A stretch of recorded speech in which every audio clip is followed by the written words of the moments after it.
Hello friends, so ఈరోజు మనం పంచగవ్య second batch తయారు చేస్తున్నాం.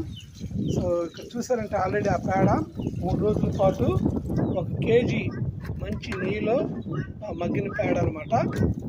సో తెలిసిందే, పంచగవ్య అంటే ఆవు యొక్క మెయిన్ 5 పదార్థాలు. సో ఆవు పేడ, ఆవు మూత్రము, అలాగే ఆవు మజ్జిగ, అలాగే ఆవు పెరుగు, అండ్ ఆఫ్ కోర్స్ ఆల్రెడీ ఆవు నెయ్యి ఇందులో వేసి ఉన్నాము.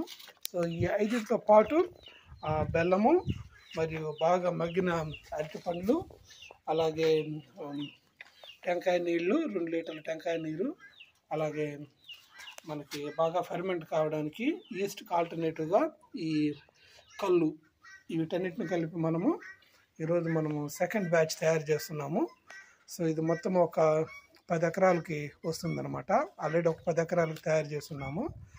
సో ఇది బాగా వేసిన తర్వాత పంటకి మంచి గ్రోత్, మంచి కలరు, అలాగే పెస్ట్ రెసిస్టెన్స్ బాగా పెరుగుతుంది. యాజ్ వెల్ యాజ్ ఫెర్టిలైజర్గాను ఉపయోగపడుతుంది అనమాట. సో అది ఈరోజు తయారు చేస్తున్నాం. సో వీటన్నిటిని కలిపి అలా డ్రమ్లోకి పోసుకొని అలా రోజు 2 సార్లు కలిపెడుతూ ఉంటే మనకి 15 నుంచి 20 రోజుల్లో పంచగవ్య తయారవుతుంది.